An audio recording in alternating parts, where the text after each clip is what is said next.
ഇന്ന് പുഴമീനാണ് കിട്ടിയത്. അപ്പോൾ ഇതൊന്ന് മുളകിട്ട് വെക്കാം. ഇത് കട്ട് ചെയ്ത് കഴുകി വൃത്തിയാക്കി വെച്ചിട്ടുണ്ട്. ഇതിലേക്ക് 1/2 സ്പൂൺ മഞ്ഞൾപ്പൊടി, മുളക് പൊടി 2 സ്പൂൺ, മല്ലിപ്പൊടി 2 സ്പൂൺ, 1 സ്പൂൺ കുരുമുളക് പൊടി, പാകത്തിന് ഉപ്പ് ചേർത്ത് ഇതൊന്ന് പരക്കിയെടുക്കാം.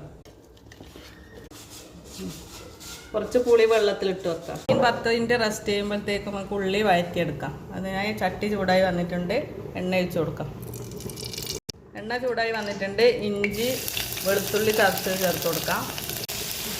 പകുതി കഷ്ണം ഉള്ളി, 2 പച്ചമുളക്, ബ്രൗൺ കളർ ആകുന്ന നേരം വഴറ്റിയെടുക്കാം. അധികം ബ്രൗൺ കളർ ആകണ്ട. ഇപ്പം ജസ്റ്റ് ഒന്ന് വഴന്ന് വന്നിട്ടുണ്ട്. അതിലേക്ക് തക്കാളി ചേർത്ത്. തക്കാളി ജസ്റ്റ് വഴറ്റിയിട്ടുണ്ട്. അതിലേക്ക് പുളിവെള്ളം ചേർത്തു. ഇതിൽ ഉപ്പും ചേർത്ത് തിളച്ചതിന് ശേഷം മീൻ ചേർക്കാവുന്നതാണ്. അപ്പോൾ തിളച്ച് വന്നിട്ടുണ്ട്. ഇരുമീൻ, കൊത്തൻ, കടുവ 3 ടൈപ്പ് മീനാണ് ഇതിലേക്ക് ചേർത്ത് കൊടുക്കുന്നത്. മീൻ കറി റെഡി ആയിട്ടുണ്ട്. അതിലേക്ക് കറിവേപ്പില ചേർത്ത് കൊടുക്കാം. ഗ്രേവിക്ക് കണക്കായിട്ട് വെള്ളം